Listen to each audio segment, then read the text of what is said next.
Would you mind clearing the doorway, please?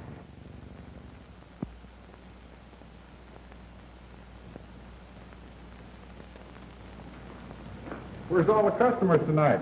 Must be over in New York looking at those new talking pictures. Unless you have a kennel with a pedigree log. So get hep with us, right in step with us. Get your little bow wow out and put on the dog. On Park Avenue, it's the thing to do. Rave about your ribbons and your pedigree log. Bring your pup with us and go out with us. Get your little bow wow out and put on the dog. Come on, let's take a bow. What for? The manager will think we're good. Oh.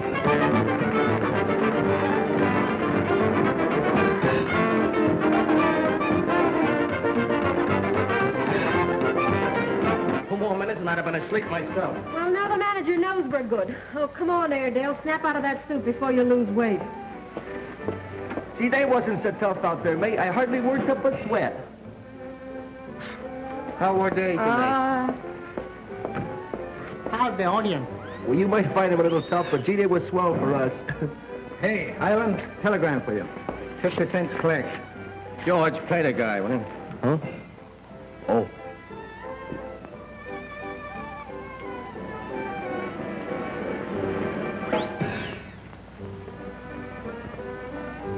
Well, what do you know about that? What does it say? Next week, Albany and Troy playing jazz singers. Stop. New policy. Stop. Vaudeville out. Stop. You don't go. Max Hart. We don't go to Albany? No, George. We're going to spend the next 4 weeks sitting on our home plate. Where are you going? Go down and catch a midnight show at a jazz singer. I want to see what these talking pictures are all about. I'll see you later at the hotel. Okay. Say, May, why do they put stop in a telegram? Why, that, Never mind, George. Well, look, when they put it in there, it costs more money. Mm-hmm. That's why the agent sends it collect. Hmm? Want some nuts, May? No, thanks. Don't your teeth ever bother you? No, why? Do you realize, George, that you've left a trail of Indian nuts clean across the United States? Oh. If you ever committed a crime, they'd go right to you. You've thrown them shells under radiators in every $1.50 hotel from here to Seattle. Don't you ever have bad dreams, George, with that on your mind? No. Oh, say, George. What? You think we're ever going to crash the big time? Well, we're doing all right, ain't we? Oh, I'm certainly sick of these layoffs. That automat don't spell home to me. Well, we don't live there. Do everything but sleep there. We'd be doing that if we could get beds into them slots. Now, look, we only laid off 2 weeks the last time. Yes, well, there've been too many last times. George, dumb as you are, even you ought to be able to get this.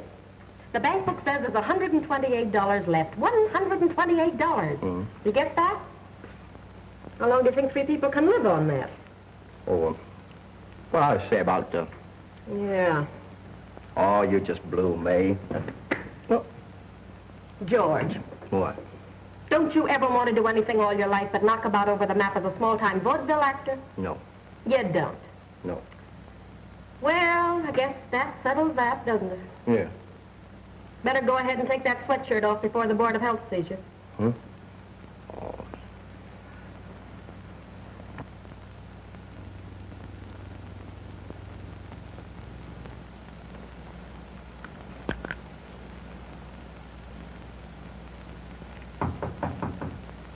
Come in. Well, you're improving your mind. Variety, eh? So you're going to start talking. I'm trying to read here. Now, one of these days you're going to pick up a paper that's written in English, and you'll have to send out for an interpreter. May, What? Variety's written in English. All right, George. It's got the news of the show world from all the foreign countries, but it's still written in English. I said, all right, George. I'm sorry I started it. You want some Indian nuts, May? No, thanks. Well, I'm glad you like those Indian nuts. You may have to live on them in another week. Oh, listen, you're going to keep on talking till Jerry gets here? I'm trying to read, May. You know I can't do 2 things at once. I ain't no Napoleon. Oh, nuts. George, you and Jerry been bunking together for 5 years. Isn't Jerry a swell guy? Sure been a great friend to me. I wouldn't tell this to him, George, but I won't ever forget what I owe Jerry Hyland. Don't you go telling him either. I ain't going to tell him. How much do you owe him? George, will you please stop eating those things? They're going to your head. Don't mean I owe him any money. But in the 3 years I've worked with him, he's never made me feel we were anything but good friends. Or I had to feel anyways else to keep the job. No, he never made me feel anything either. Well, that's just dandy. Say, you want me to tell you something, May? I wish you would. I think Jerry likes you. Okay, George.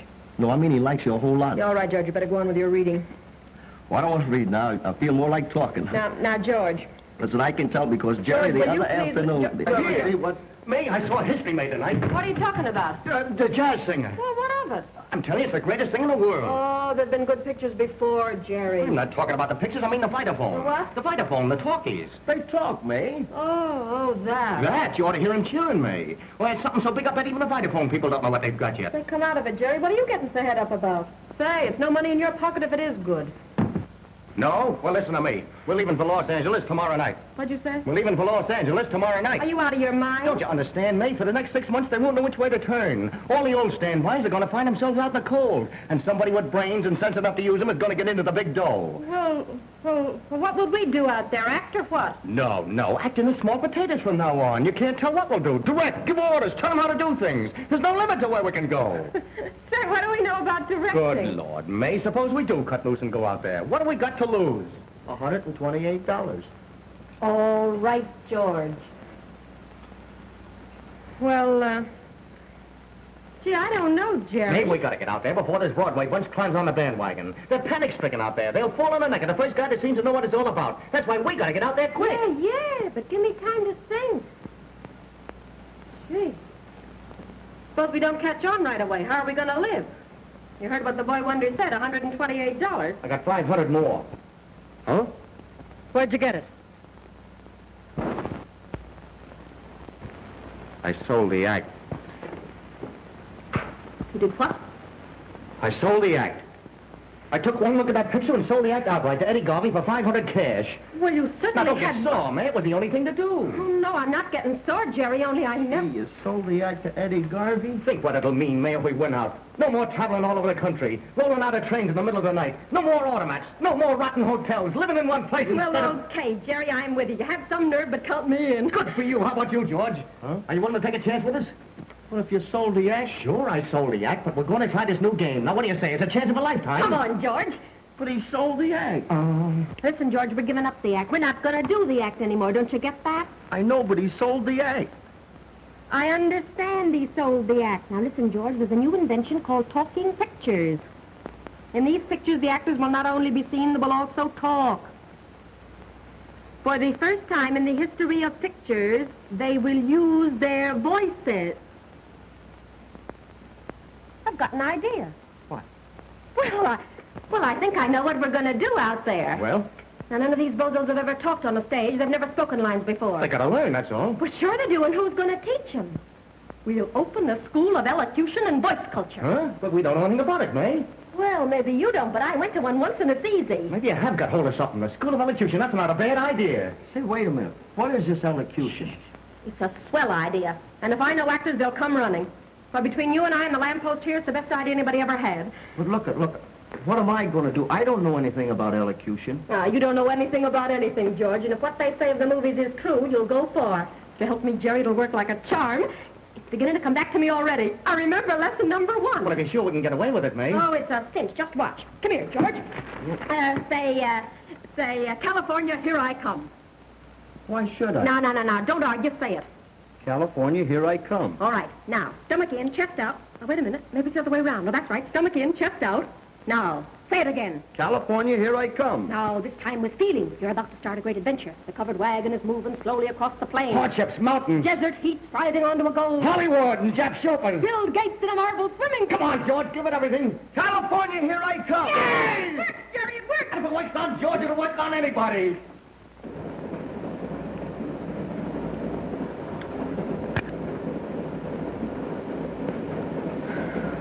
Hey, May, what's a 4-letter word for actor? Dope.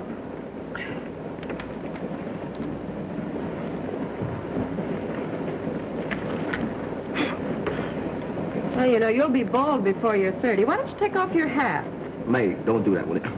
Keeps my hair in place. Oh. Say, George, What? do those things come without shells on them? I don't think so. Why? If they do, I'm going to buy you some of the shelled kind. A few more days of hearing you crack those things, and I'll go bugs. I didn't know they was bothering you, May. I was keeping it a secret. Look at the dust. Gee, it's about an inch thick. Excuse me. Be pretty near out of this desert. No, we still in it.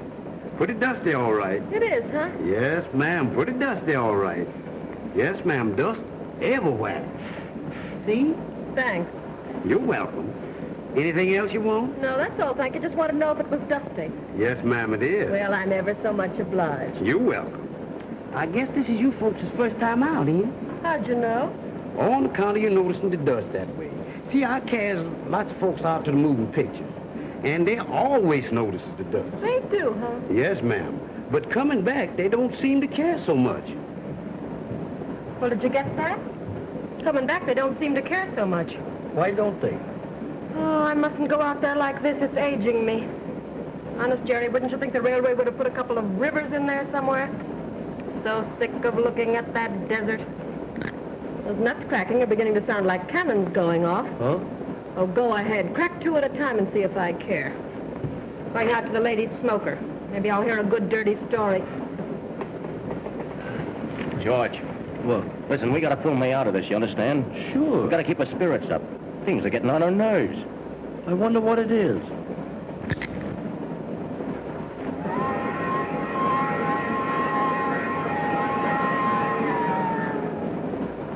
And I was so thrilled to find out you were on the train, Miss Hobart. I read your column devotedly, every day. Yes, I know. I'm just crazy to get into pictures. That's why I'm going to Hollywood. I had the most wonderful course of dramatics in high school. You did? Now listen, George, we can't fail. We're pioneers in a new field. The talkies are a thing of the future, and there's going to be no stopping them. Got that? The legitimate stage had better look to its laurels. What? The legitimate stage had better look to its laurels. It's in variety here. Oh, yeah, sure, that's the idea. Here is a medium that combines the wide scope of the motion picture with the higher qualities of the stage proper. See, this is an interview with Mr. Katzenstein. Yeah, let me see. Say, what do you think? I just saw somebody I know. Anyhow, I used to know her. Who is it? Helen Hobart. Well, say, I read her stuff. Sure you do, and a million like you. America's foremost movie critic. Do you know her? Well, we used to troop together. How well do you know her? Well enough to tell her she was a rotten actress. Ring that bell. Say, maybe she'll mean something to us. If we can ever get her to sponsor us, we'll have all Hollywood begging to get in. She's a powerful, important lady, and don't you forget it. I didn't dare stop and say hello to her. The way I feel today, I'd break down and cry if anybody ripped me. There's a woman by the name of Miss Helen Hobart in the next car. In compartment 3 talking to a young girl. Now, you page her and tell her Miss May Daniels would like to see her. Yeah. I'd like to talk to the old battleship again, if only to see her strut her stuff. She's the original Iron Horse, all right. How long is it since you knew her? Plenty. Now listen. If you ever let her know we're just a small-time vaudeville team, you're going to get the prettiest freeze-out you ever saw. Unless she thinks you're somebody, she won't even notice you. Well, let's get together on a story, huh? Well, wait a minute. Now, don't you go thinking up no lies about me. All right, all right. If we can get Hunter interested, her stuff is syndicated all over the country. Well, it's in 200 newspapers. No, 202. See, I've just been reading here. Yeah, it's an awful thought, Jerry. Must be thousands of guys like George reading that stuff every day. Well, it's good. Thinking it's good, too. Now, listen. You get your coats on and look prosperous at least.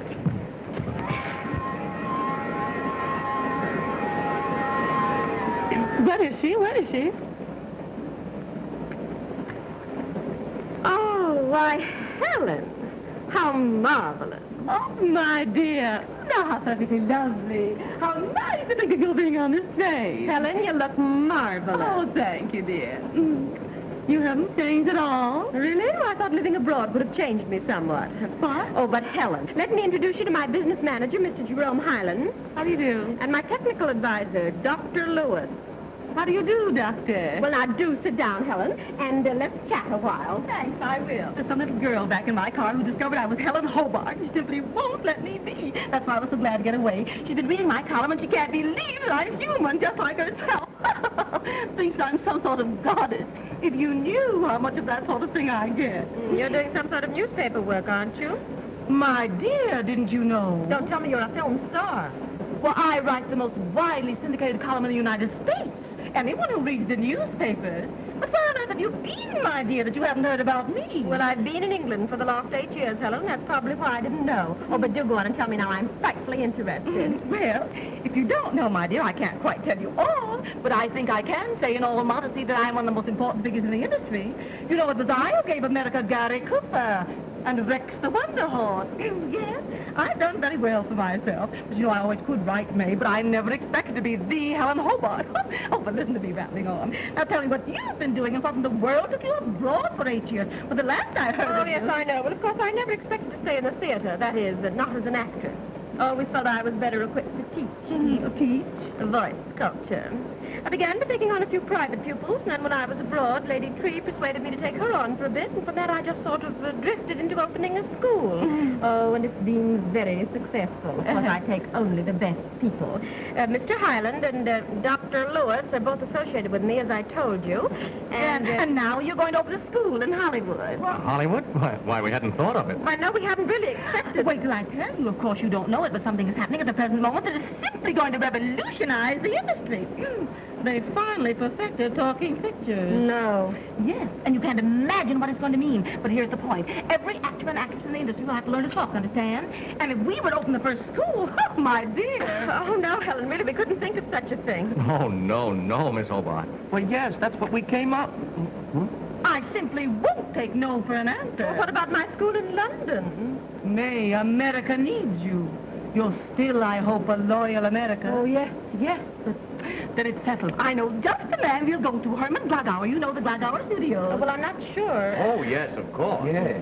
I'll send him a wire at the next station and ask for an appointment. That's a good idea. Is he important? My dear, is he important? Well, he's the man who first turned down the Vitaphone. He did. So he buys everything now. Of course, you people can't realize, but a school of voice culture, well, I should say that my half interest alone would bring me in. I just don't know how much. Because there's absolutely no limit to where the talkies are going. Just no limit. Tell me, Doctor. Doctor. Huh? Just what do you think of this marvelous development in the motion pictures? What is your opinion? Oh, well, the doctor really hasn't had much time, Helen. You see, he looks after the scientific end. I think that the legitimate stage had better look to its laurels. My words exactly. Just what I've been saying in my column. Here is a medium that combines the wide scope of the motion picture to the higher qualities of the stage proper. That's very true. May, you've got a great brain here. I do want to talk to you sometime, Doctor. I want to discuss voice and body control with you. It affords opportunity for greater entertainment than... Oh, hello, Miss Hobart. You said you were coming back, and I waited. Yes, dear, but this is very important. I can't talk to you now. I only wanted to ask you some more questions. I understand, but I'm busy, dear. Wouldn't you like to sit down? Oh, thank you. This is little Miss, Susan Walker. Susan Walker. That's the little girl I was telling you about. Are you going to act in the pictures? I'm going to try to if I can get started. I don't know very much about it. Well, then you could go to our school. Oh, yes, of course. Now, run along, dear, and read the book of the month or something. We're very busy. Oh, but you will let me talk to you later, won't you? Oh, yes, of course, dear. Well, goodbye. Are you in the next car? No, I'm in number 20 with my mother and father. She's with her mother and father. Well, I'd like to take you back. That is, if you want me to. Yes, you do that, George. That'll be fine. Oh, thank you very much. You won't stay long, will you, Doctor? Because I want to hear some more of your ideas. I can see that you've given it thought. Oh, I'll be back. That is, unless, what's your mother's name, Mrs. Walker? Uh-huh. What a man! He must have been enormous in England. Very big, wasn't he, Jerry? Oh, yes, indeed. Mama, this is Dr. Lewis. Dr. Lewis, this is my mother, Mrs. Walker. How do you do? How do you do? Very pleased to meet you. And this is my father. How do you do? Is your name Walker, too? Dr. Lewis is the head of a big movie school. Now, is he? Now, Father, Mr. Walker doesn't like the movies very much. No. Yes. Won't you sit down? We're so glad to know you. Thank you. Susan's going to enter the talking pictures. Well, that's fine. Can she talk? Pardon? I said, can she talk? Of course she can talk. Well, how do you know? I listen to her every day. Would you like to hear me recite? Gee, I'd love to. Boot by Rudyard Kipling. Boot. Susan, not on a train. Oh. Say, Mr. Walker, do you expect to settle in Hollywood? No, Well, that's too bad. it's straight. Well, that's what I think. What do you think? Hollywood, I think it's great. You know, Mr. Walker, the legitimate stage had better look to its laurels. The talking picture combines the wide scope of the motion picture to the finer qualities of the stage proper. Now, here's a medium for entertainment that, would you care for some Indian nuts? No.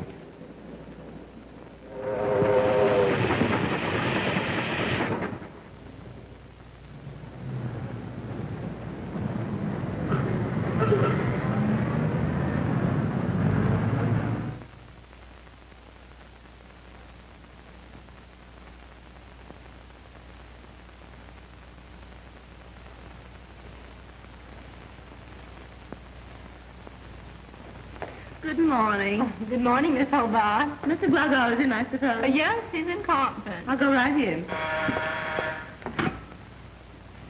Miss Leighton at this end. Yes?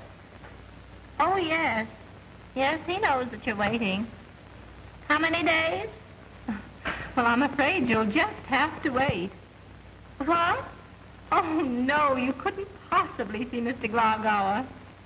No, I can't make an appointment for you. Mr. Wyckoff makes all of Mr. Glogauer's appointments. Oh, no, you can't see Mr. Wyckoff. You have to see him through Mr. Meterstein. What? Oh, my, no one ever sees Mr. Meterstein.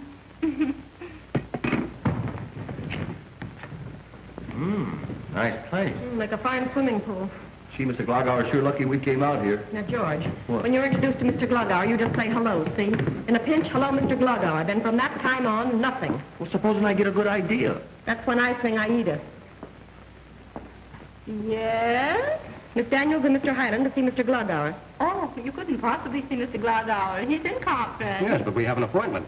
I have no record of one. Well, maybe you didn't write it down. Oh, I'm sorry, but that comes under Section D, Rule 8. I have to refer you to Mr. Weishaupt. Well, all right, let's see him then. Oh, you'll have to wait. Thanks.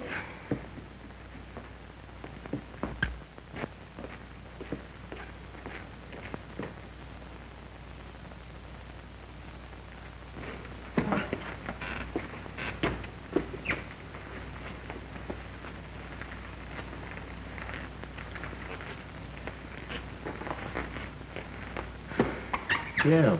Mr. Glogauer's in conference. Looks as if we'd have to wait. Have you got an appointment? Been waiting long? 6 months.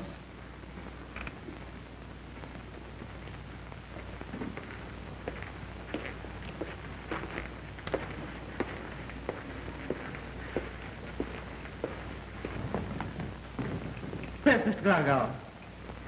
She gone. It's Susan. Look here, how did they get here? I invited them over to meet Mr. Glogauer. Oh, so you invited them. You think of everything, don't you? Yeah. Jerry, would there be some way of making them silent as well as dumb? Oh, hello, Susan. Hello, Georgie. Oh, hello, Mrs. Walker. Doctor, it was so nice of you to invite us here today. Well, good morning. Hello. Gee, May, Susan will be great in the talking, the way she recites and everything. She's going to our school, you know. Yes, if we have one. I was telling May about those poems you recited. What's that one about the shoes? No, Boots, by Rudyard Kipling. I think that's the one. Jerry. Come on. Boots. Yeah. Boots. Yeah. Moving up and down Yeah, again. that's the one. 7, That's the one. 11, 9. May was telling me that she sort of felt that you recited Boots the minute she laid eyes on you. She knows bring out wild bells, too, don't you, Susan? Uh-huh. How did you guess? That was one of our very first ones. That's 5 you owe me. Huh? Oh, yeah. There you are. We've been waiting. So have we. Hello, Miss Hobart. Oh, good morning. I can't talk to you now, dear. I'm very busy.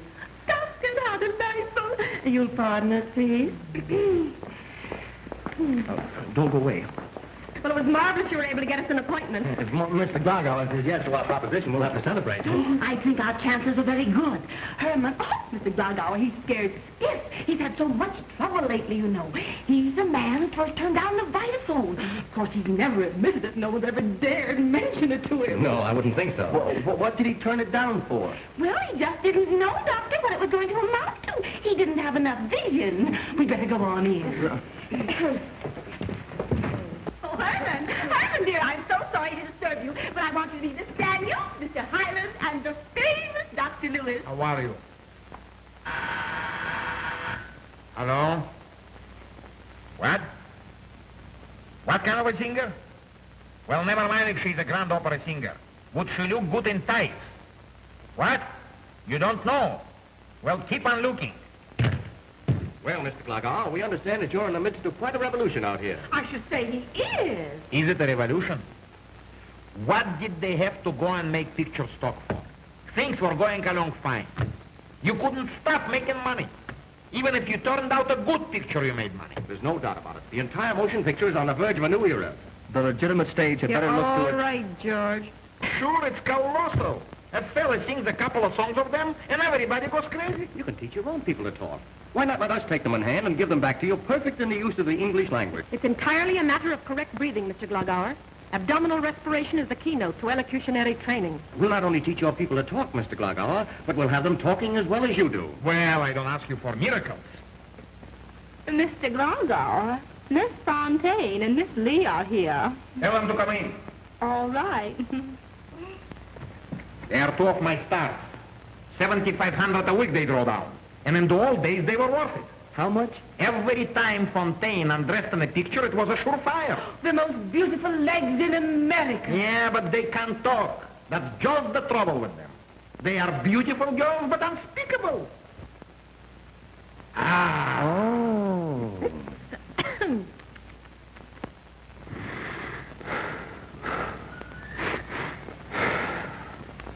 Oh, here we are, girls. Hello, Hermie. Hermie? These are the ladies I was telling you about. Girls, this is Miss Daniel, voice specialist from England. How'd you do? A voice specialist? What is this idea? Well, here they are. Now you see what I'm up against. I'd like to listen to their breathing, if I may, Mr. Glogauer. You see, it's all a question of breathing. May I ask if you ladies have ever breathed rhythmically? What? Oh, not that I know what. Well, you see, rhythmic breathing is the basis of all tonal quality.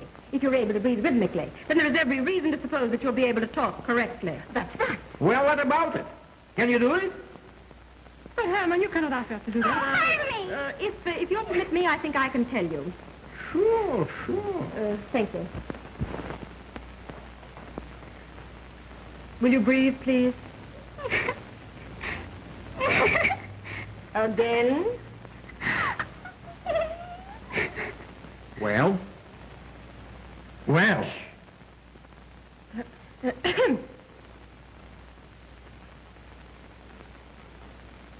Well, Dr. Lewis? Huh? Oh, yes. Well, have we got something? Absolutely. Isn't it wonderful? Can we do it? Keep still, girls. Have you heard that? We've got something. We ain't leaked yet. Well, what's next? What do they do now? For the present, they should just keep breathing. Well, girls, don't go home. Stick around here. I'll tell you how we solve this problem. I'll give you rooms right here on the lot. And as fast as you turn them out, we put them right to work. We've got to work fast, remember? Right. Right. If you can teach these people how to talk, it is worth all the money in the world. Hurry up. Hurry. And as soon as you're going to talk, girls, then you'll get ready to see There is Susan. Boots by Rudyard Kipling. Boots. Boots. What? Boots. Boots. I don't know no boots. Moving up and down again. 7, 6, 11, 5, 9 and 20 miles today. 4, 11, 17, 32 the day before. Boots. Boots. Boots. Boots. Boots. Moving up and down again. There's no charge in the war. 7, 6, 11, 5. Boots. Boots. Moving up and down again. Men. Men. Men. Men. Men go mad with watching them. There's no discharge in the war. Try. Try. Try. Try. To think of something different. What's going on in here? Stop. About 10 minutes ago. Now look, George. What? Will you please stop monkeying with that class?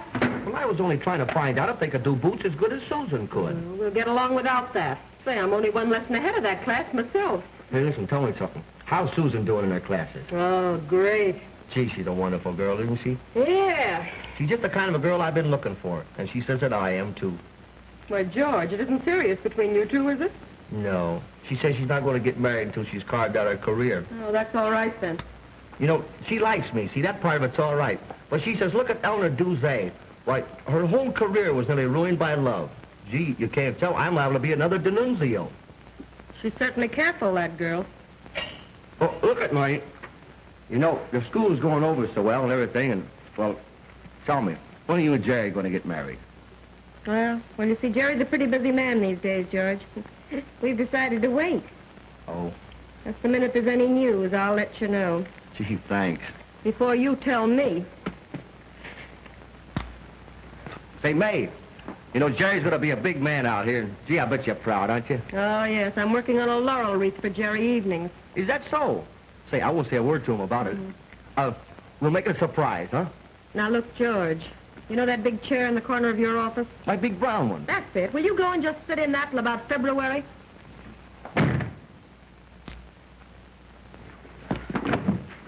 Oh, say, Jerry. Oh, hello, May. Where are you going? I got to see Meterstein. Yeah. Say, Jerry, come on in a minute. I want to talk to you. Oh, all right. I can only stay a minute, May.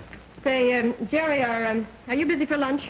I'm afraid I am, May. Booked up pretty solid for the next 2 days. Oh, I see. It's kind of hard finding time for everything. Isn't it, sir? This school is a pretty big thing. You don't realize it only with the classes, but the business end keeps a fella tied down. Why, of course, Jerry, I suppose you're busy tonight.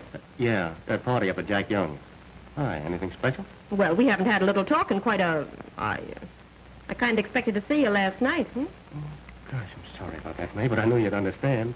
I got to trot with the right people out here. I'm meeting everybody, May.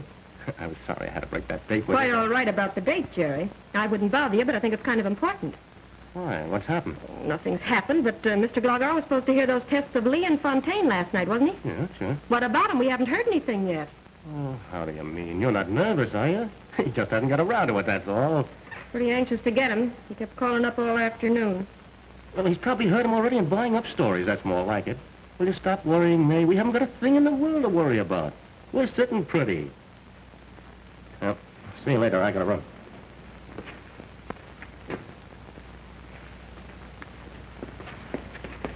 Yeah? I beg your pardon, but I forget whom you're waiting to see. I don't wonder. I beg your pardon? I'm waiting to see Mr. Glogauer. Oh, yes. Well, Mr. Glogauer's a number 9. Yeah, Napoleon just informed me. What's that? It isn't important. Well, have you an appointment with Mr. Glogauer?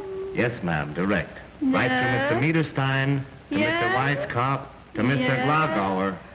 Oh, my. Well, if you'll give me your name, I'll tell Mr. Weisskopf. My name is Lawrence Vail. Yes? I gave it to you yesterday and the day before that. Yes. I'd like to see Mr. Glogauer. Well, I'll tell Mr. Weisskopf. Oh, my. I'll be ever so much obliged. Miss Leighton at this end. Yes? Thank you so much. You're welcome, sir. Hey, wait a minute. I'll give you a piece of news.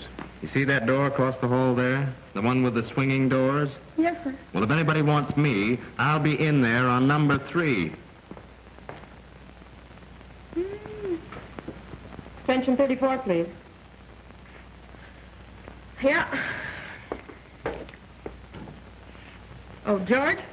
Now what are you doing? I'm sitting here like you told me, May, on the chair. Huh? I'm eating nuts. Well, that's fine. You just keep sitting there eating. And if you run out of nuts, let me know and I'll send you some more. All right, May.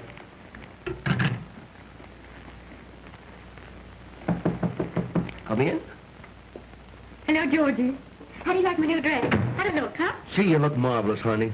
Goodness, every time I look at you, I just go like that. Isn't it a wonderful feeling, Georgie? Did I do my reciting good today, Georgie? Oh, you were wonderful, darling.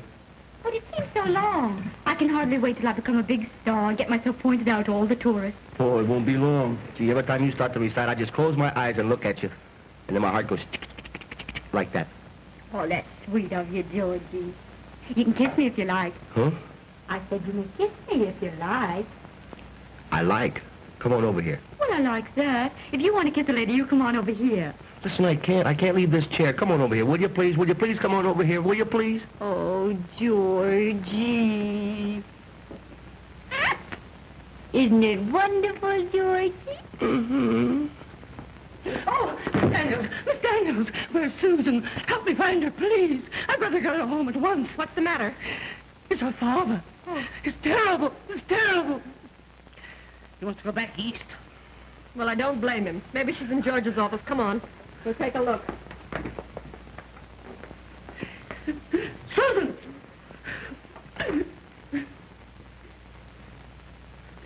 Excuse me, Doctor. Susan, we got to get back to the apartment at once. Your father's raving. He's throwing things into his grip. Mama, why? He says we've kept him here next to 3 weeks, that you're a rotten actor and always will be. And these Hollywood restaurants are ruining his digestion. Well, now, wait a minute. We can't spoil Susan's career just on account of Mr. Walker's bad stomach. Why, she's a marvelous actress, isn't she, May? Oh, sure. She's got garble mixed a dozen ways. Oh, Miss Daniels, what a hat. Putting her everything, crocheting, and she's learning the Indian nuts, too. That is something. Geez, Mrs. Walker, this isn't fair. Why, Susan's just starting her career. I told him that, but he said she couldn't even spell it. Well, I'll go along with you. I'll talk to Mr. Walker. Would you, Doctor? Certainly. I'll make him let Susan stay. Would you, Georgie? Sure, honey. Come on. Why, I never heard of such a thing. Say, he's just trying to ruin your career, Oh, why? Miss Daniels, Mr. Walker didn't mean to cast a reflection upon your school when he took Susan out of it. In fact, he said you were doing the most courageous work out here since the earthquake. Well, thanks. Will you tell Mr. Walker for me that I'm doing the best I can and the Red Cross is helping me? They do a lot of good, don't they? They're really a wonderful organization. Oh, goodbye. Goodbye. Goodbye.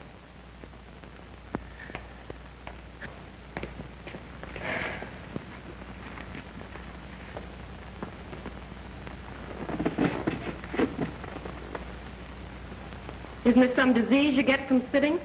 If there is, I've got it. What do you do about your meals? Haven't sent in? Hey, what's the record for these chairs? Do you know? I'm not sure. I think it was a man named Wentworth. He sat right through Coolidge's administration. Thanks. You're welcome. Hollywood! Hi, Coffee. Hollywood. Hollywood. Where the sun shines. The lemon. Hollywood, even the doors won't open.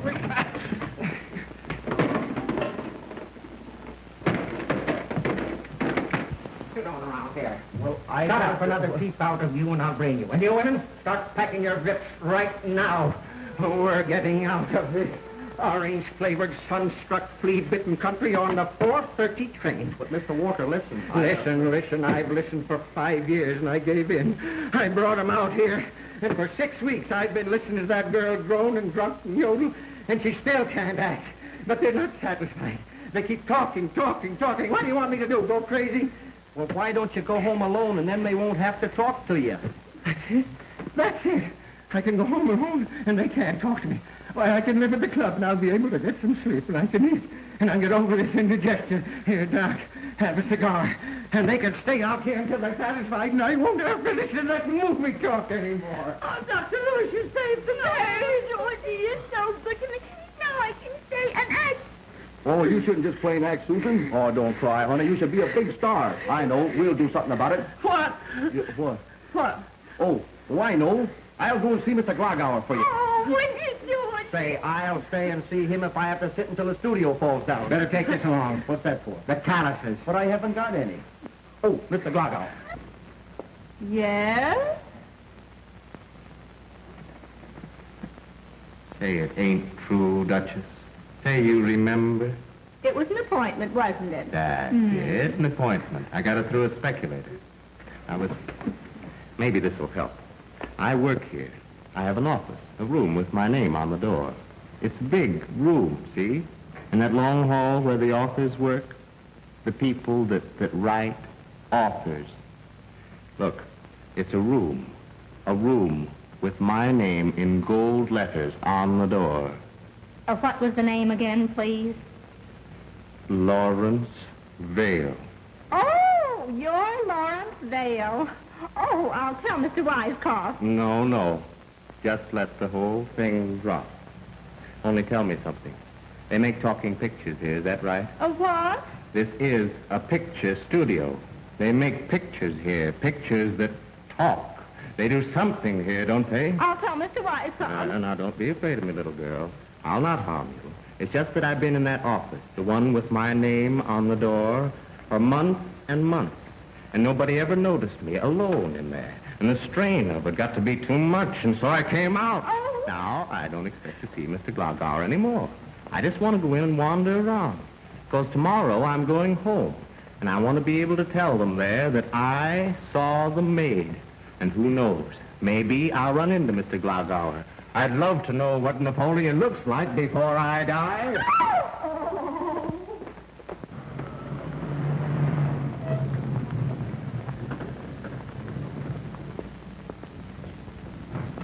I hope you don't blame me, Herman, dear. No, Helen, you're all right. Well... Oh, Helen. Oh, hello, May. Oh, dear me, it's nearly 12, and I'd no idea. Oh, you're quite a stranger these days. Yes, the mad face of Hollywood. I've got 2 lunches to go to, Golden Bear cookies and Timkin ball berries. I saw you talking to Glogauer. I just wondered how you thought everything was going, Helen. Oh, what? Oh, wonderful. You know, they're translating my column into Spanish. It'll be read way over in Moscow. Well, that's fine. What I wondered was, have you heard anything about the school lately? How everybody thinks it's going? Well, of course. You'd know more about that than I would. After all, it's your enterprise, and naturally I'd be the last person. Oh, then you have heard something, haven't you, Helen? Who from? Glogauer? Why, of course not. Now, whatever gave you such an idea? Of course, you never can tell about things out here. Sometimes something will just happen to catch on, and then again, well... Well, thank you, Helen. I'm very grateful. I don't imagine you've made any plans. Not yet. Well, after all, I suppose you've got all your friends in England. It's only natural. Yes, all of them. Yes. Well, I may be coming over in the spring, and if I do, we must get together. By all means. Yes. Well, bon voyage. Oh, Miss Daniels. Yes? We're still breathing in here. Yeah, well, I'll soon put a stop to that.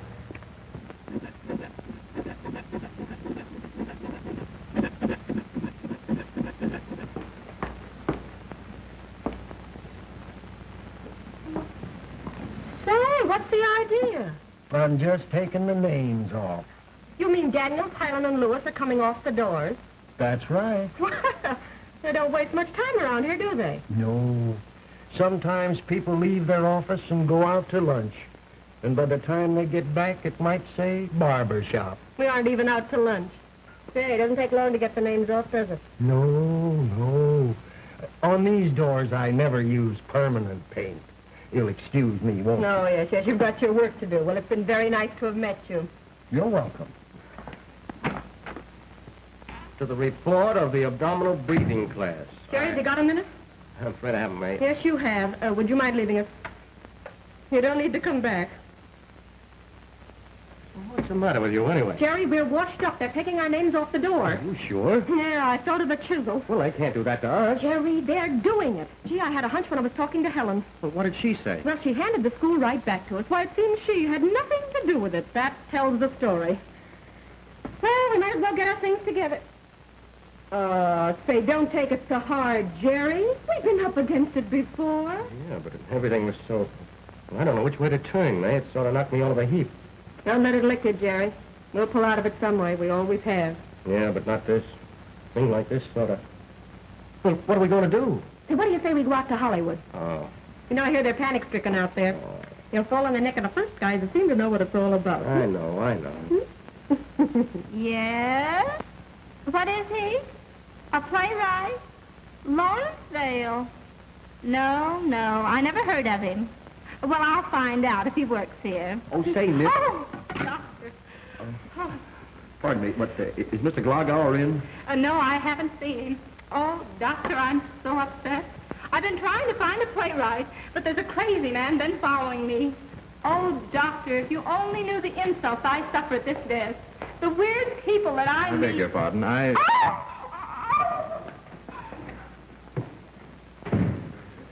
One meets queer people out here.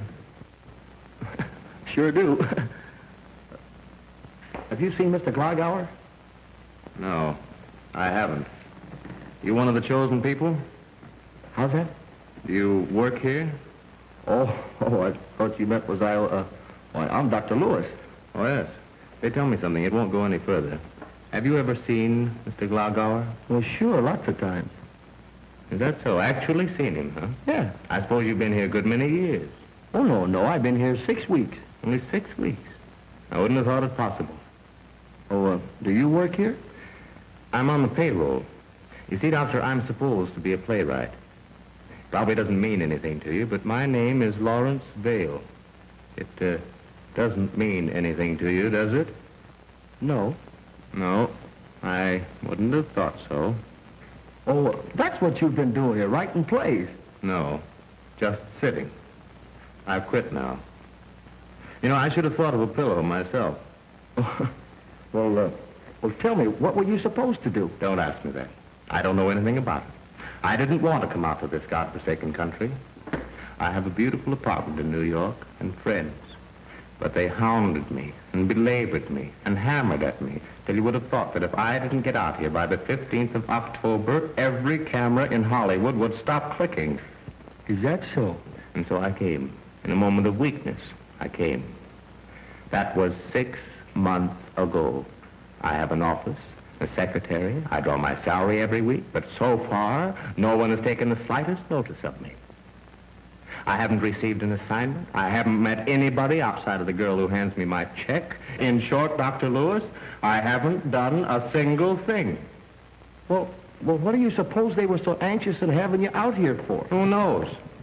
Why do you suppose they have these pages dressed the way they are, or those signs, or that woman at the desk, or this room, or 1,000 other things? Don't you like it here? Dr. Lewis, I think Hollywood and this darling industry of yours is the most awful thing I've ever run into. Everybody behaving in the most fantastic manner. Nobody acting like a human being. Why is that? Do you know? Huh? No, sir. There you are. Plenty of good minds have come out here. Why aren't they used? Why must everything be dressed up in this hokum? Waiting in a room like this, having those morons thrust a placard under your nose every minute. Why is that? I don't know. But I don't have to stay here, and I'm not going to. I've tried to see Mr. Glogauer. Heaven knows I've tried to see him. But it can't be done. So you can just tell him from me that he can take his contract and put it where it will do the most good. I'm going home. Thank you very much, Doctor, for listening to me. You know, there's a lot in what you say, Mr. Vail. I'm even having trouble here myself. You bet there's a lot in what I say, only somebody ought to tell it to Glogauer. Oh, say, Why don't you make an appointment with Mr. Glogauer and tell him? Goodbye, Doctor.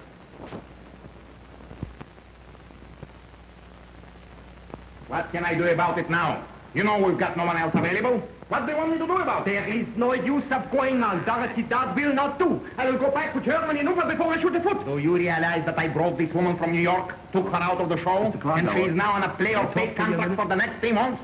Besides, she's got a great legitimate name. Take her out, he said. But I will not have my work ruined. She will be terrible. She's not the type. The type is a country girl. A girl from the country. Then go and work on her. Why are you a director for? George, that is not a country girl. She's a woman. A woman who has lived. Why, she's known dozens of men and looks it. It is been in the newspapers. Every time they break a door down, they find her. You mean to tell me she positively won't do? Positively. Well, if it's positively, I suppose there is nothing for it. But what am I to do now? Get somebody else. Somebody that looks it. Mr. Glogauer. What? I know somebody. Somebody? Who is she? What's her name? Susan Walker. She could play the part perfect. I never heard of her. What's she done?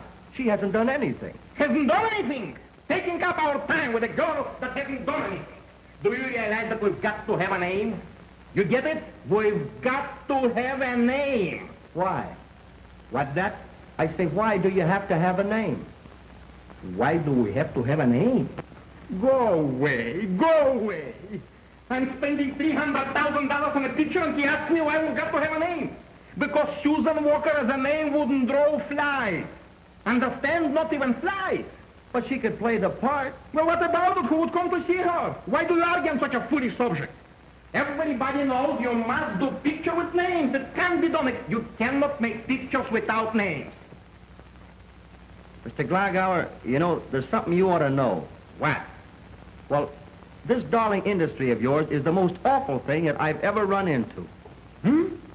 Well, why can't people act like human beings anyhow? Why are you so fantastic? Why do you go out and bring all these people out here and pay them all this money and then don't do anything about it? Thousands of dollars right under your nose. Why is that?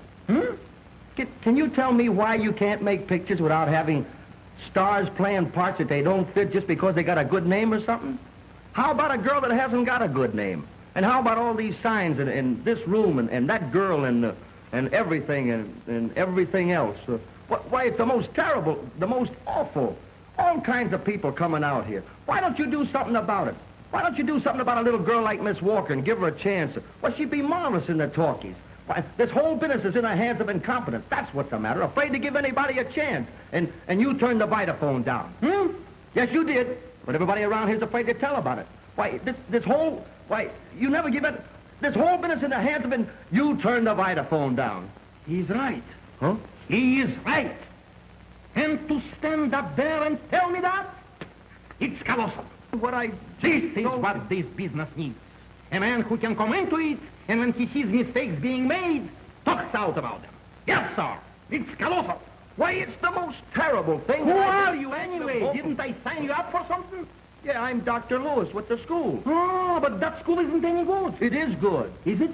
Why, certainly, just because you go around here turning things down and this and that. He's right. Look here, I pretty nearly fired him. I did fire him. Doctor, I want you to do something for me. What? I want you to tear up your old contract. I haven't got a contract. Can you imagine, Doctor? From now on, I'm going to make you a supervisor in full charge over all the productions of the Glogauer studio. All right. When I have faith in men, skies are the limit. From now on, you are the boss of this whole business. You get it? What you say goes. Well, what about Susan Walker? Say, she'd be marvelous in the talkie. You hear this canneling? If the supervisor says so, she must be good. Who is this girl? Tell us about her. Why, you met her. I introduced her to her. The girl that's... Oh, she's here in Hollywood. Yeah. I remember. She might be able to do it. She's dumb enough. Let us see her. Why, it don't take a minute. Hold this. I'll be right back. There is the great man, Tamerlane.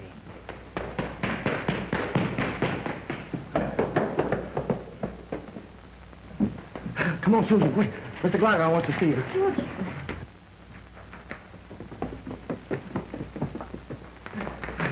Here she is, Mr. Glogauer. Boots, by Rudyard Kipling. Boots, boots. What is it, boots? Wait a minute, not now. Let me see.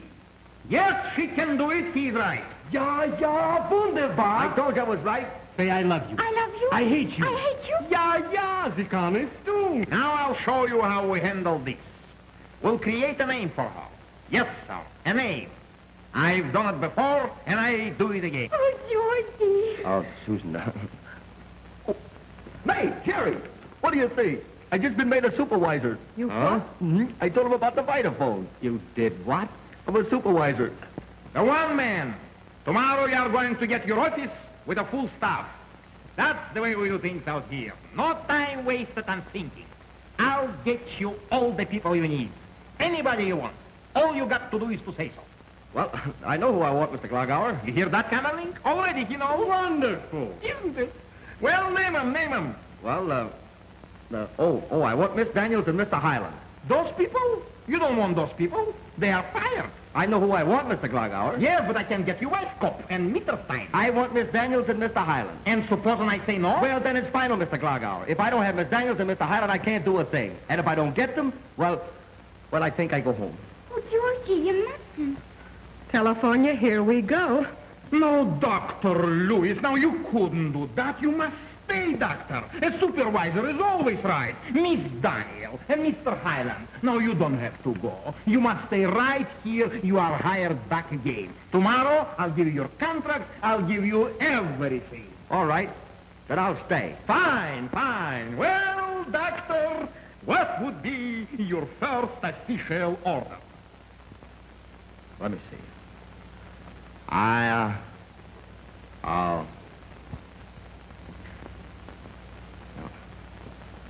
Yeah? I'd like to have the sign painter make up some signs. On the door, Dr. Louise? No, with the boy carrying him around like he does for you. You know, Dr. Lewis is on number 8. Get me the sign painter. Get the sign painter.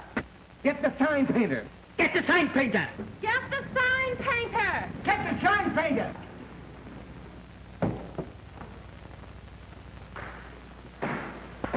Cameling set, soundstage 12. Tell Miss Walker to come right over. We'll be ready for her.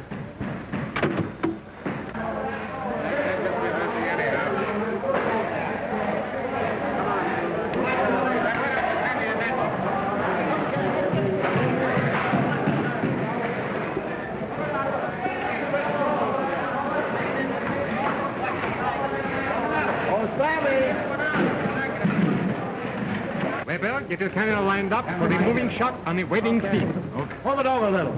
Come on, get it on the spinet. Okay. Pull that figure out a little. Okay. All right. Oh, darling, you look too beautiful. Yes, they want her on the set, Mrs. Walker. Olay! I just came from Glogauer, and he's tickled pink. You must look lovely. Well, the picture finished right on schedule. Advanced in the opening date. It's the first time it's ever happened. Yeah. Well, you don't seem to be very excited about it. Picture opening in 3 days, and it's going to be a knockout, too. Oh, use a little common sense, Jerry. You've seen the rushes. What's the use of kidding yourself? All right, everybody's wrong but you. Well, I can't help what I see, can I? The lighting, for example. Those big scenes where you can't see anything, everybody in shadow. What about those? Well, that's only a couple of scenes. You know that. George forgot to tell him to turn the lights on, and they thought he meant it that way. Nobody will ever notice it. Yeah, well, I caught something new yesterday. That knocking that goes on. Did you get that? Yeah, we're trying to find out about that. The sound engineers are working on it. Don't you know what that was? No, what? That was George cracking his cockeyed Indian nuts. Yeah, nobody's going to notice that either, huh? Oh, that's just dandy. Mr. Hyland. Yeah. You'll be looking at it. Mr. Cameling, I'm ready to be shot. Fine. We'll take the scene on the church steps. The what? The scene on the church steps. Oh, but I don't think I know that scene. Didn't Miss Daniels rehearsal unit? No, not that one. Miss Daniels? Where is Miss Daniels? Miss Daniels. Miss Daniels is going for you on the set. On my way. Well, does there seem to be some trouble here? What about the church steps? We're ready to take the scene, and she says you didn't rehearse to her. Now, Susan, I know your memory isn't very good, but I want you to think way back, pretty near 5 minutes ago. We were sitting in your dressing room, do you remember? We rehearsed that scene. Oh, but that isn't the one he means. Outside the church, is that right? Yes. Oh, outside the church. Yeah, we did that. But you said the church steps. That's right. Susan, we feel it's time you were told this. Outside the church and the church steps are really the same scene. Oh, are they? Mm-hmm. In practically all the churches now, they're putting the steps on the outside. Oh. see. Are we then ready? I doubt it. Now, Susan, you're sure you remember that scene as we just rehearsed it? You ascend 4 steps, then you turn and you wave to the onlookers below. Oh, yeah. Now I remember. No, you do not launch a battleship. You see, they'd have to have a lot of water for that. All right. Now we take. All right, we're taken. Everybody in the set, please. But Dr. Lewis isn't here. Oh, this is only the retake. He'll be here for the wedding ceremony.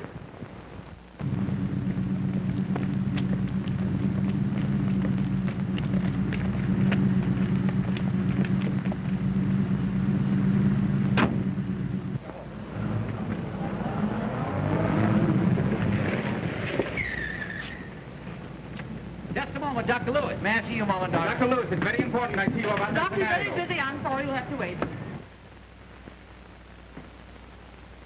Cut! Oh, Tobias, it was a beautiful shot. Ah, here comes Dr. Lewis. Good morning. Yes, sir. I say, my man. Oh, yes, sir. Yes, sir. How are you feeling, Yes, sir? sir. Well, Caroline, what have I done this morning? We have taken the retakes of the church steps. Hello, darling. Well, tell me, what have I got to decide? There is only the last scene, the wedding ceremony. That's the last scene to be taken? That's all. Well, we'll take that last scene. Everybody in the set? Everybody. Dr. Lewis, I'm Miss Daniels. You met me in New York. Hello, This is Mr. Hyland. Hello, Jerry. Are we then ready? Ready, Dr. Lewis? Well, yes, Caroline, we'll start from where we left off. Places, please. We're going to take the end of the wedding ceremony. Everybody takes their places. Oh, Mr. Jackson, have you got this straight? Oh, get this straight, Jackson. What? Yeah, what? About the ceremony. You understand that when she says, I do, you release the pigeons? Oh, sure. They are in that little cottage up there. When Miss Walker says, I do, you pull that ribbon and the pigeons will fly out. They ain't gonna fly down on me again, are they? No, they have been rehearsed. Oh, yes, those pigeons know what to do. They played in the 7 Commandments. Oh, yeah, I played a rabbi in that one. That's all. Oh, say, I forgot. There aren't any pigeons. What? Well, they were up there so long, I felt sorry for them, so I took them down and sent them back to the man. Well, what shall we do then? Well, if we haven't any pigeons, we won't use them. That's what we'll do. We won't use the pigeons. He certainly meets emergencies. Well, Georgie, is that all I say during the entire ceremony? Just, I do? Is that all she says, May? That's all. That's all.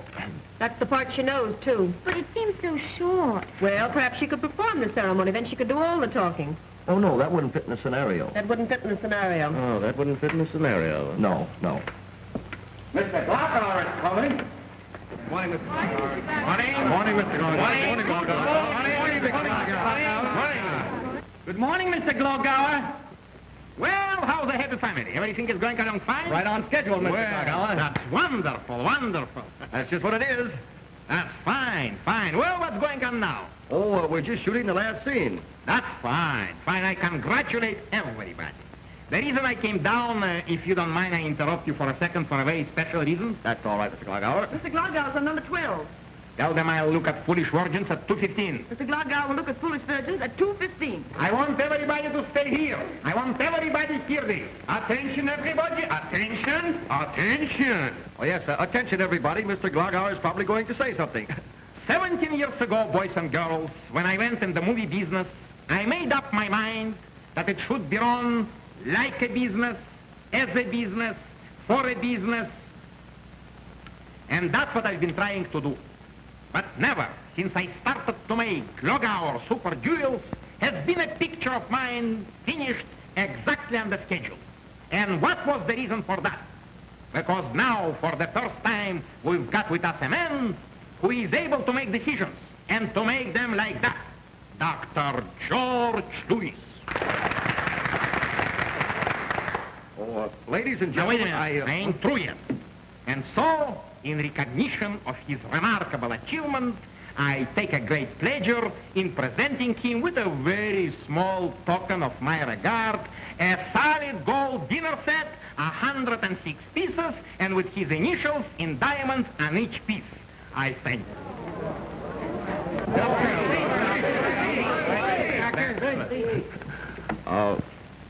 Ladies and gentlemen, and Mr. Glogauer, well, this is the first time in my life that I've ever received a solid gold dinner set, and I hardly know what to say. because it's the first time in my life that I've ever received a solid gold dinner set, and really, I hardly know what to say. But I think it's wonderful, and now I think we ought to show Mr. Glogauer the finish of the picture and shoot the last scene. All right, all right. We'll look at it afterwards. Now, everybody takes their places. Keep your light. Okay, turn it over. Okay. Boys, speed. Cameron, G61, take one. Action! Ready, go.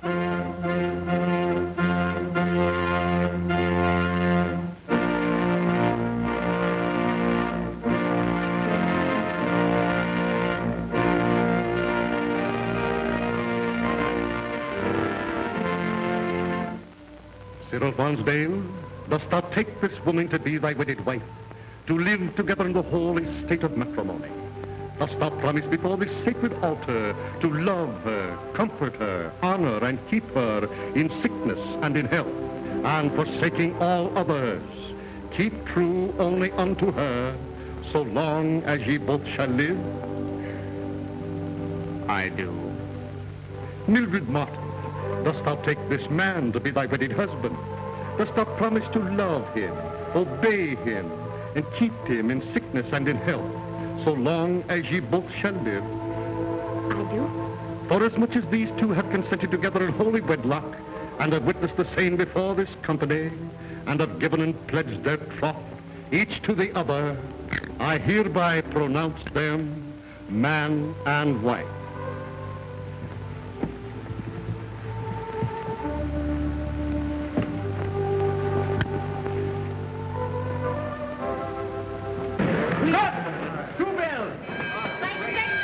It was wonderful. How was it? Okay. How was the sound? Okay.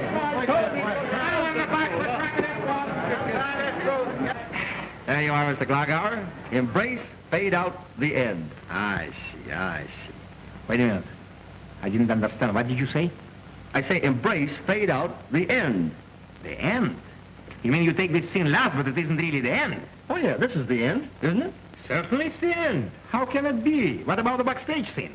What? And the opening night where her mother is dying and she's got to act anyhow. Oh, that's not in the script, Mr. Glogauer. Why, no. Not in the script.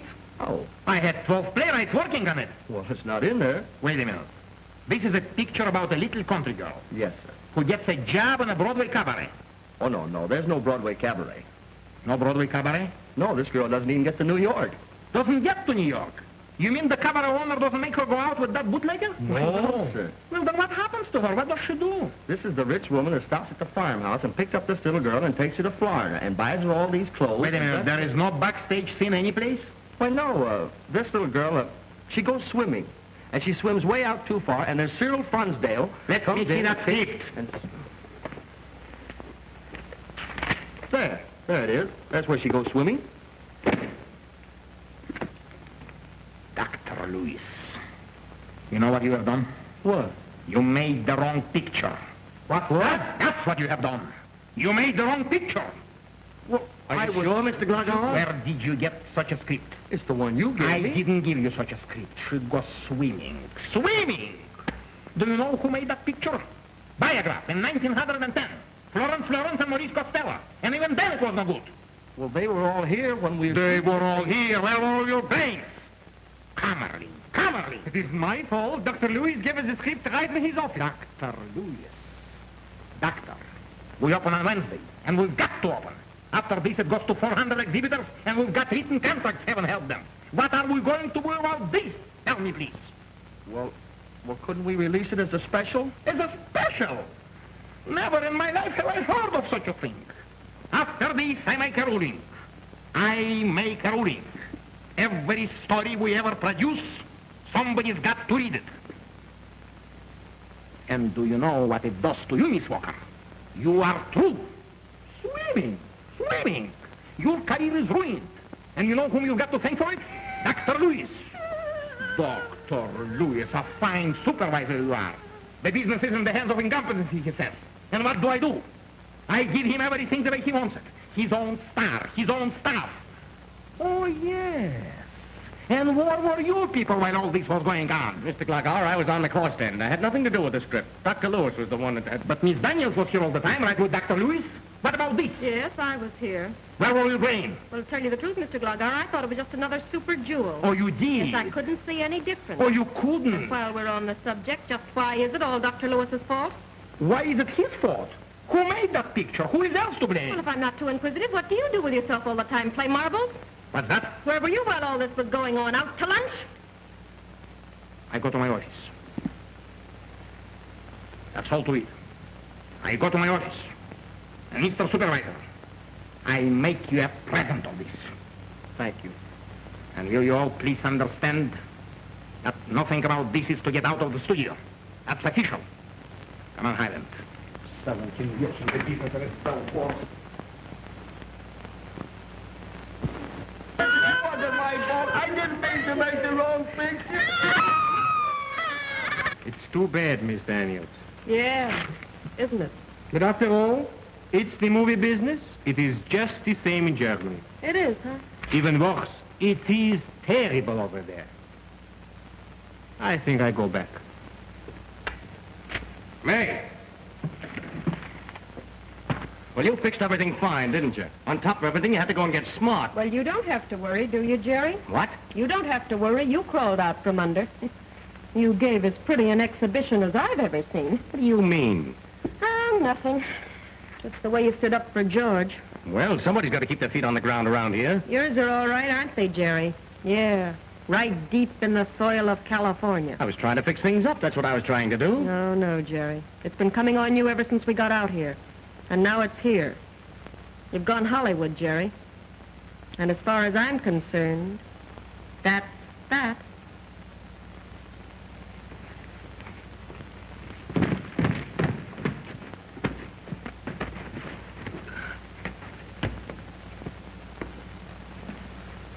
How'd you make out, Romeo? Oh, she won't talk to me. She slammed the door right in my face and wouldn't talk to me. She just keeps on crying. That's all right. Everything's all right. It is for me, anyway.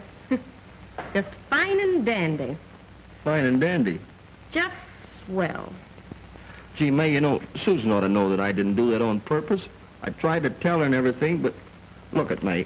Do you think the picture's so bad? Bad as what, George? Bad as Mr. Glogauer thinks it is? I think it's got a pretty good chance. Chance of what? Of being as bad as he thinks it is. Oh, look, George, just to keep the record straight, how did you come to make the wrong picture? Or don't you know? Well, I've been trying to think. I remembered that I had a lot of scenarios lying around on my desk, and I picked up the right one, and all of a sudden I felt a draft on the back of my neck, so I went over to close the window, and when I came back, Well, gee, May, you know how hard it is for me to do two things at once. So you did this? You know, what I think must have happened... Right here, right in here. Well, I thought this was taking a long time. You're late. Executive office, no answer. Here, wait a minute, here. Who else have you got? Camerling, Weisskopf, Niederstein. Mm-hmm. Here. You want yours? Does this mean we're fired, May? We're good and fired. Yeah. Me too. Well, we've got a solid gold dinner set anyway. 106 pieces with your initials and diamonds on every piece.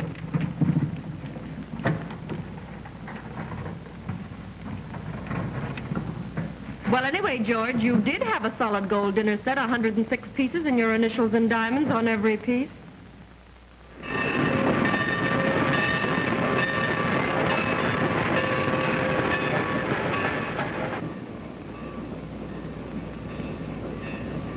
Are you ready to have your berth made up? No, thanks. Yes, ma'am. I've been meaning to ask you, how come the two gentlemen ain't going back? Well, that's a long story. Yes, It wouldn't surprise me if you had at least one of them with you pretty soon. yes. We makes a 20-minute stop here. The westbound is late. Probably overloaded with elocution teachers. Yes, Where are we? Needles Point. That's where they have that sanitarium. Is there a newsstand? Yes, ma'am. Would you see if they've got Wednesday's Los Angeles papers? Yes, ma'am. They got to be Wednesdays or we don't want them. Yes.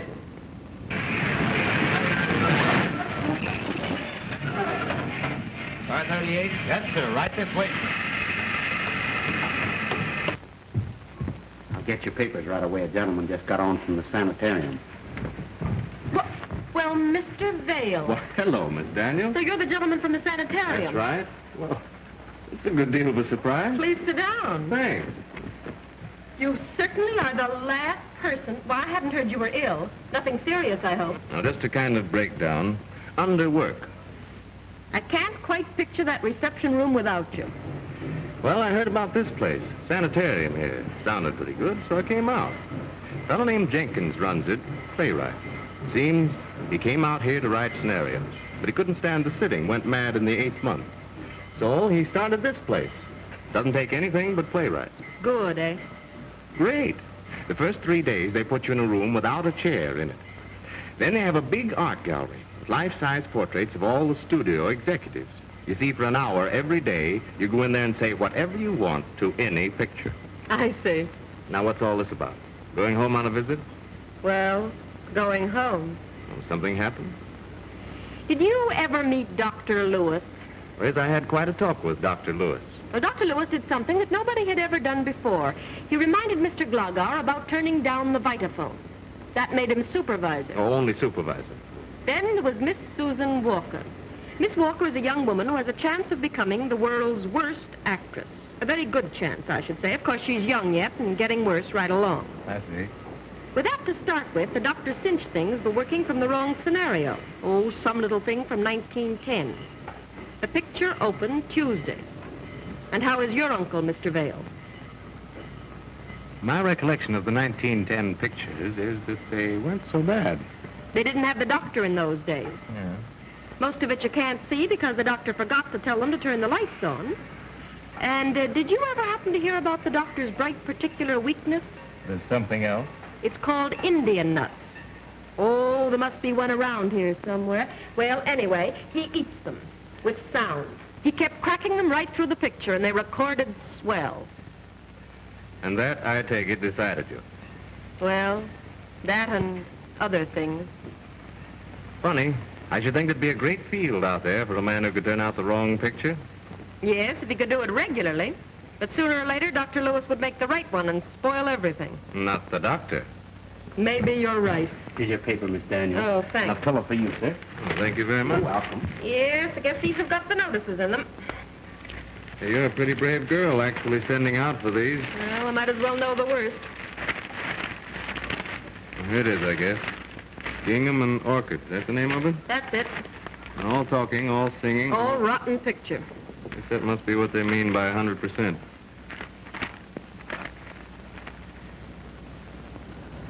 What is it? Never in the history of Hollywood has so tumultuous an ovation. No, down there. Herman Glogauer's Gingham and Orchids is a welcome relief from the avalanche of backstage pictures. It marks a turning point in the motion picture industry. A return to the sweet simplicity and tender wistfulness of yesteryear. It does say that. Don't take my word for it. A new star twinkled across the sin in the heavens last night. In the scene on the church steps where she waved to the onlookers below, her hands revealed a positively Doozer-like quality. Well, I'll tell you about that sometime. I'll be there. Then, too, the lighting of the picture is superb. Dr. Lewis has wisely seen the value of leaving the climax to the imagination of the audience. In the big scenes, almost nothing was visible. Well, I'm afraid I haven't strength enough to reach for that one. Oh, I beg your pardon. I don't suppose the whole thing could be a typographical error, could it? Well, I want you to settle yourself for this. I'm ready. Put the pillow right back of you. All right. I've learned the value of pillows. In the opening sequences, the audience was puzzled by a constant knocking. And it seemed to many of us that something might be wrong with the sound apparatus. Then suddenly we realized that what was being done is what Eugene O'Neill did with the constant beating of the tom-tom in the Emperor Jones. It was the beat of the hail on the roof. It is another of the masterly touches brought to the picture by that new genius of the films, Dr. George Lewis. I hear the ball weevil is getting into the cotton crop again. Telegram to you, Miss Daniels. I Oh. just received it in the station. Well, my guess is that this is from that new genius of the films. I wouldn't wonder. The picture is colossal. It has put the movies back where they were 10 years ago. I am the Wonder Man of the talkies. They keep coming at me to decide things. Please take next train back. Jerry is gone. And I am all alone here. They have made me an elk, and Susan is an eastern star. Please take next train back. I need you. Where is Jerry? I am also a Shriner. Well, and what are you going to do about that? Jerry is gone, and I am all alone here. Well, that looks as if I'm going back. Yes, I think you have to. Because if George is all alone out there, and then there's another thing. Now that George owns Hollywood, there are 2 or 3 reforms that I'd like to put into effect. Say, you know what I'm going to do? What? I'm going to get all those Page boys together, and I'm going to take their signs away from them, and nobody's going to know where anybody is. And I'm going to take Miss Leighton out of that reception room. Put cushions on those chairs. Make her ask for an appointment to get back in. Great. As far as my plans for Mr. Glogauer are concerned, I want to say that the coming year is going to be a Glogauer year. Right. And by the time that all my plans have taken effect, well, the legitimate stage had better look to its laurels. They're waiting for you on number 8, Dr. Lewis. Dr. Lewis on number 8 at 3:20. Right. Dr. Lewis, would you kindly turn your head this way? Oh, yes. Dr. Lewis, we were up to chapter 7, September 1910. My biography. Yes, I was still living in Medallion. Of course, I was just a mere boy then. And all of a sudden one day, well, an idea struck me. So I became an usher. Dr. Lewis, how about a statement from Miss Walker? Miss Walker? Oh, well, she's up in San Francisco making personal appearances. But, of course, I expect her back most any minute. Time's up, gentlemen. I'm sorry. Well, can we see him later? Can I have 1 minute, please? Doctor, no free time this month. All just to see held in writing. Oh, pardon me. Where were we, neighbor? Oh, you decided to become an usher. Oh, yes. Well, I was an usher, see? And later on, mind you, they gave me full charge of the last 2 rows of the mezzanine. Hello, Georgie. Susan! Doctor, you're due on stage 8 in 20 minutes. Okay. The doctor will start on chapter 8, Tuesday at 12:15. Well, haven't you got a little gift for Georgie or something? Oh, Georgie, that man. Say, would you mind going out for about 5 minutes? Mais oui, monsieur, avec plaisir. Well, no, you won't have to go that far. Skippy, you take him out, will you, so he won't get lost? He's just a stranger here. Well, can I do it now?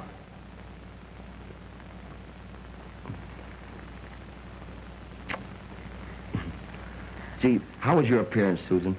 Oh, it was wonderful, Georgie. Thousands of lights, thousands of people, and my name over everything. Oh, it was most extraordinary.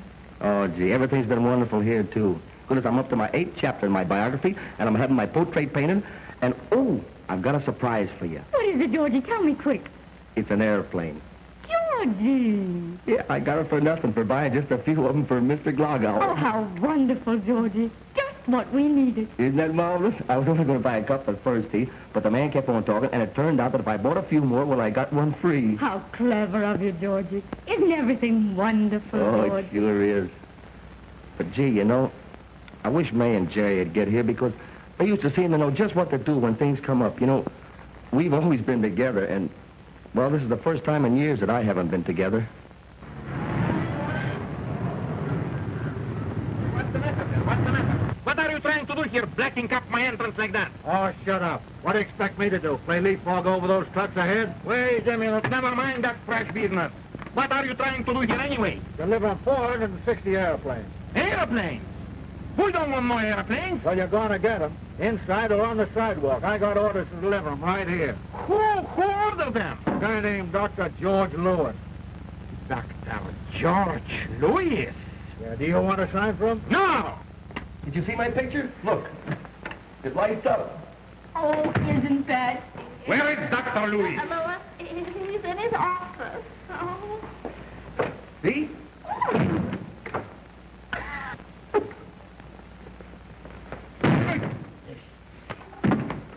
Dr. Louise, did you order 460 airplanes? Huh? 460 airplanes have just arrived in front of the studio, and they told me you have ordered them. Well, don't you believe in aviation, Mr. Glogauer? The question is, Dr. Louise, why did you buy 460 airplanes? Mr. Glogauer, Mr. Meanestein says another 100 airplanes just arrived, and there are more coming every minute. They're flying them over. They ran out of trucks. What? Yes, that's right. They ran out of trucks. Oh.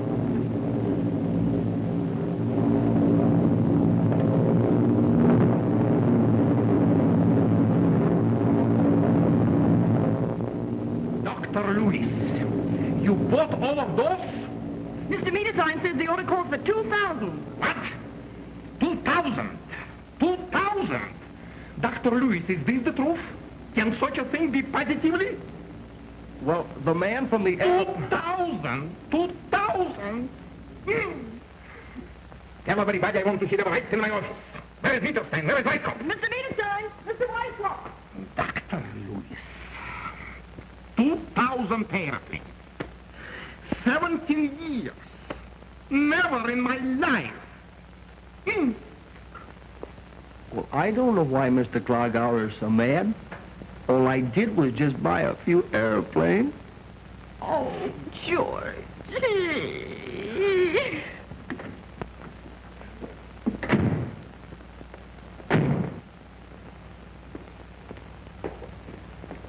Is that all they do? Just light up? No fireworks? Oh, you mean the pictures? Aren't they lovely? Mr. Glogauer had them put all over the building the day after the picture opened. Oh, when Dr. Lewis came to the studio, everything just lit up. Mr. Glogauer, too? How's that? Never mind. Oh. May.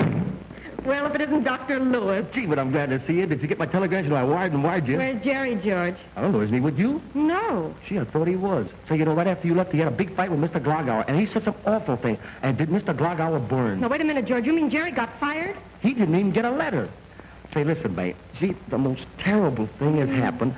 I went out and bought a lot of aeroplanes. Where would he be likely to go, George? What did he say when he left here? He didn't say anything. He just said that he was going to find you and nothing else mattered. Oh, he didn't say anything, eh? No. Just that. But he'll be back. But listen, May, help me out. What am I going to do with all these aeroplanes? Jerry! There he is, May. May, you've got to listen to me. You were right. I knew you were right the minute I walked off the set, and I went straight up to Glogauer and told him so. I told her all about it, Jerry.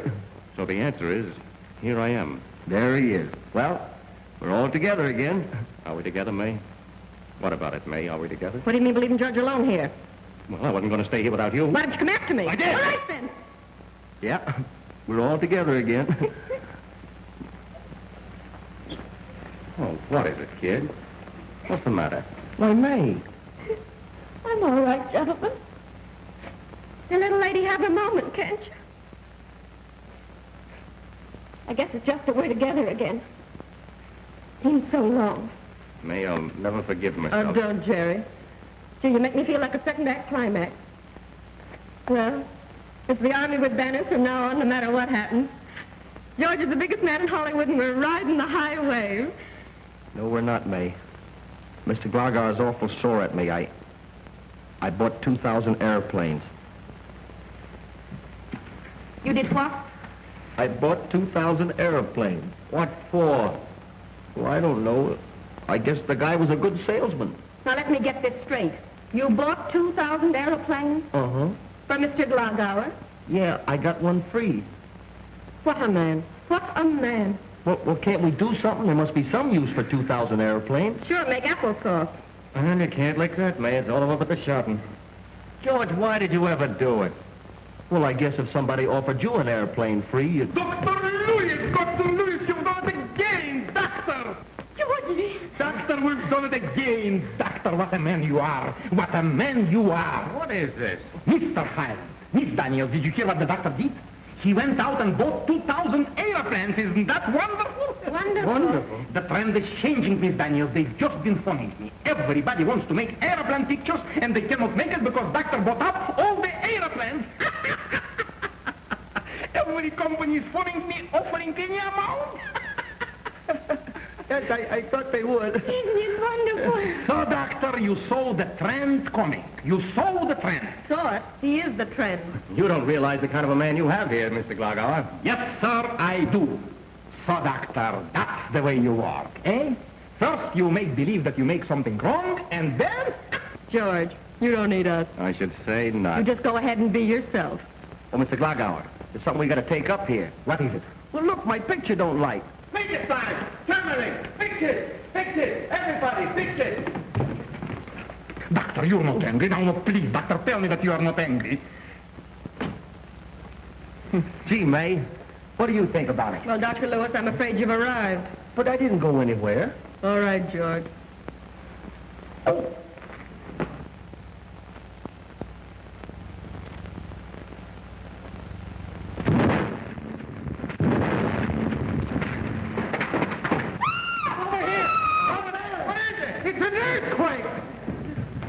Gottes Willen, what is it? Stage 10. I just had it blown up. I knew it was all a dream. You blew it up? Yes, sir. Don't you see, you have to tear down all these silent stages to make room for your soundproof stages. So I figured it would take 80 men, 27 days to tear them all down. Whereas it would only take one man just 2 minutes to blow up number 10. It's colossal! What a man! What a man! What are you waiting for? Go ahead. Blow them over. All the silent stages. And get your camera set up so we can use the shot in our picture. March now. You know, Major, you and Jerry could write a story like that, and we'll make Susan the Red Cross version. What a genius. What a mind. He's gorgeous. Oh, Dr. Louise. Dr. Louise.